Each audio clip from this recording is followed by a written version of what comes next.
Magandang umaga po sa inyo lahat, boys and girls. So, what I'm going to show you today is the T mode. So, napakadali lang ng mode na to. Kailangan mo lang is yung empty juice bottle. Kagaya na ito, I have one empty juice bottle lying around. So, this is one of my favorites, butterscotch almond. Empty juice bottle, a 901 atomizer.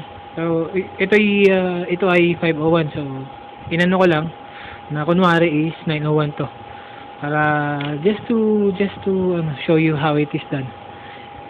Ito naman yung 801 connector, comes along with the indulgence kit. So since hindi ko naman siya ginagamit, ginawa ko, tinanggal ko lang yung gitna. Tinulak to. So pagkatulak na ito, naging ganito siya. Tanggal ko lang yung connector ng 801. So tabi mo lang muna.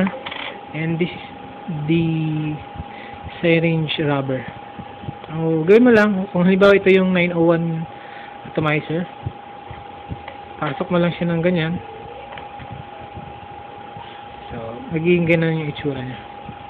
Sa 901 atomizer, mapapansin mo meron siyang butas dito sa gilid, mismong sa body na to. So dito sa 501, dito yung butas niya para dun sa airflow, I guess. So once na ipinasok mo dyan, papansin mo yung gilid, meron siyang space. So dun papasok yung juice at didiretso dun sa butas para umangat siya dito sa loob.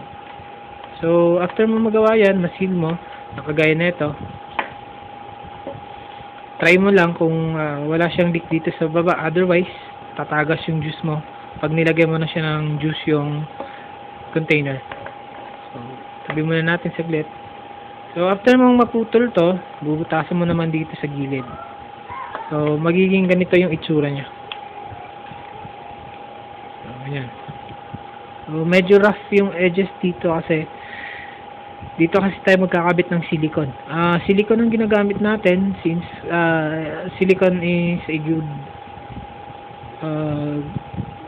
tawag nito, magaling siya sa pag-seal ng mga butas. Unlike sa Mighty Band, tumitigas siya, or epoxy na ganun din, tumitigas din at hindi rin siya gaanong nagsisil. So silicone lang at saka napakadaling linisin ng silicone. Ayan. So, pinuto lang natin yung empty juice bottle. Binutasan yung sa ilalim. Okay. And then, pag nagawa mo na to, ready mo lang yung rubber ng syringe. Butasan mo rin yan dito. So, assembly. It'll just take you about 5 minutes.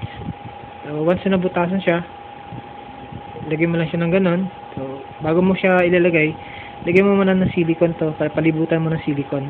Yun yung silicone na nakikita natin. Did I mention it already? Dun sa nabibili natin sa paggawaan ng mga saan ba?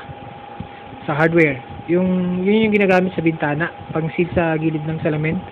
So, yun ang gagawin natin. So once na nalagyan ng silicone yan, baba mo lang to. Tapos lagay mo tong syringe to seal it up.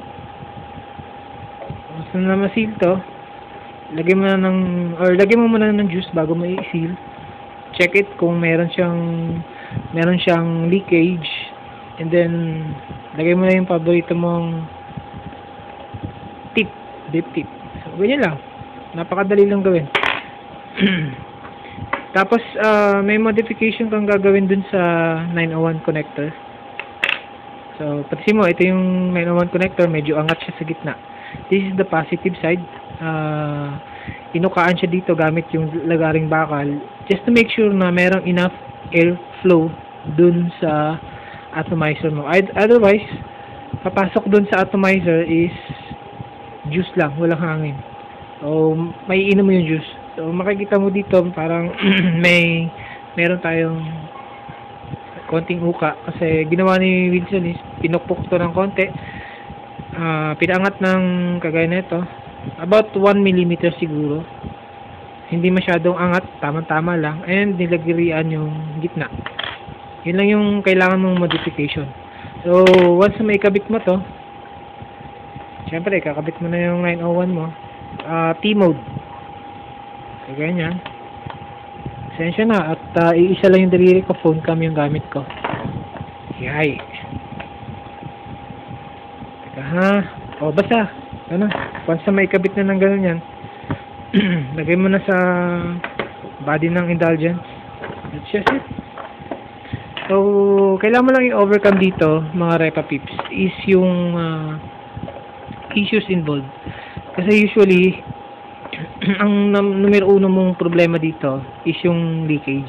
So, kung magaling ka namang mag-seal ng mga leak, no problem at all. And the second issue na kailangan mong i-overcome is yung, minsan kasi pag nagbe-vape ka, lalo na kung mga naka 10 vapes ka na full vapes, malalasahan mo na yung burnt taste. This is due to the fact na hindi pumapasok ng maayos yung juice dito sa gilid na to. Minsan nababara yung butas. So, ang gagawin mo lang, mag-empty vape ka. What I mean to empty vape is, parang usual, you have to drag the air inside without actually pressing the button. So, siguro mga 2 full empty vapes and you're good to go. Once na magkaroon na ng juice dito sa loob,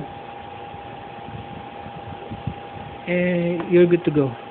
So, gagawin ko naman next time is, since this is a plastic, this comes from a plastic container, I'm planning to make it glass. Ito yung glass. I have this one laying around. Di ko alam kung saan galing to. So, once na I'm going to figure it out how to cut this off clean.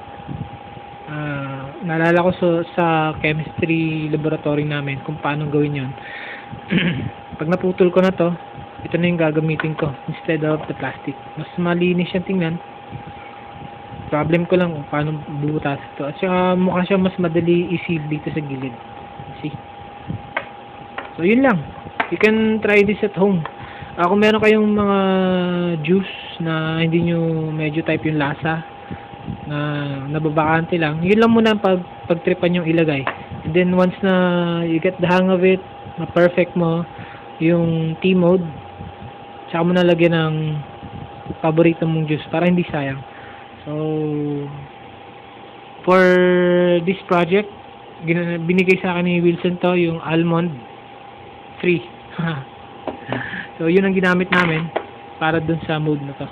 So, yun lang. Maraming salamat sa inyo lahat. More modes to come. This is work in progress. I hope na matry nyo rin to. Share nyo kung paano nyo perfect.